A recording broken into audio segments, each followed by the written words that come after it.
പൊന്നുരുളിയിലേക്ക് എല്ലാവർക്കും സ്വാഗതം. ഇക്കാണുന്ന മത്തങ്ങയെ വീട്ടിൽ നല്ലൊരു പച്ചടിയാക്കിയപ്പോൾ അത് നിങ്ങൾക്കും കൂടി കാണിച്ചു തരാമെന്ന് കരുതി. വീഡിയോ ഇഷ്ടമായ ലൈക്ക് ചെയ്യാനും ചാനലൊന്ന് സബ്സ്ക്രൈബ് ചെയ്ത് സപ്പോർട്ട് ചെയ്യാനും ആരും മടിക്കരുത്. മത്തങ്ങ തൊലിയൊക്കെ കളഞ്ഞ് വീഡിയോയിൽ കാണുന്നത് പോലെ അധികം വലുപ്പമില്ലാത്ത കഷ്ണങ്ങളാക്കി അരിഞ്ഞ ശേഷം നന്നായി കഴുകി വൃത്തിയാക്കി കുക്കറിലേക്കിട്ട് കഷ്ടിച്ചൊന്ന് മുങ്ങിക്കിടക്കാൻ പാകത്തിന് വെള്ളവും ഒഴിച്ച് മഞ്ഞൾപ്പൊടിയും മുളക് പൊടിയും ഉപ്പും ആവശ്യത്തിന് ചേർത്ത് 1 ഏറിയാൽ 2 വിസിൽ വരുന്നത് വരെ വേവിക്കുക. വിളഞ്ഞ് അത്യാവശ്യം പഴുത്ത മത്തങ്ങയാണ് എടുക്കുന്നത്, എങ്കിലേ മധുരം ഉണ്ടാവും, പച്ചടിയല്ലേ. വെന്ത ശേഷം മത്തങ്ങ തവി കൊണ്ട് നന്നായി ഒന്ന് ഉടയ്ക്കുന്നു. ഉടച്ചങ്ങ് മഷി പോലെ ഒന്നും ആക്കണ്ട, വീഡിയോയിൽ കാണുന്ന പരുവത്തിൽ അത്യാവശ്യം നന്നായി ഒന്ന് കുഴഞ്ഞാൽ മതി.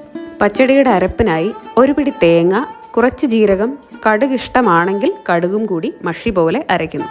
ഇത്രയും അരച്ച ശേഷം വെന്തിരിക്കുന്ന മത്തങ്ങയിലേക്ക് ഈ അരപ്പ് ചേർക്കുന്നു. മിക്സി ഒന്ന് കഴുകി ആ വെള്ളം കൂടി ഇതിലേക്ക് ഒഴിച്ച് നല്ലപോലെ ഇളക്കി തേങ്ങ ഒന്ന് വേവുന്നത് വരെ 1-2 മിനിറ്റ് അത് നടച്ചു വെച്ച് വേവിക്കുക. മുൻപ് ഞാൻ ചാനലിൽ പോസ്റ്റ് ചെയ്തിട്ടുള്ള ഏത്തപ്പഴം പച്ചടി, പൈനാപ്പിൾ പച്ചടി എന്നിവയുടെ ലിങ്ക്സ് ഞാനിവിടെ കൊടുക്കുന്നുണ്ട്. ദയവായി നിങ്ങൾ അതുകൂടി കണ്ടു നോക്കൂ.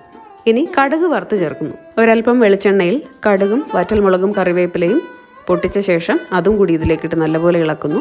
ഇനി അവസാനം ഏറ്റവും പ്രധാനപ്പെട്ട ഒരു ഇൻഗ്രീഡിയൻ്റാണ് തൈര്. അധികം പുളിയില്ലാത്ത തൈര് ചേർക്കുന്നതാണ് രുചിക്ക് നല്ലത്. അത് നിങ്ങളുടെ ആവശ്യാനുസരണം 2-3 ടേബിൾ സ്പൂൺ അല്ലെങ്കിൽ ഒരു തവിയോളം ചേർക്കാവുന്നതാണ്.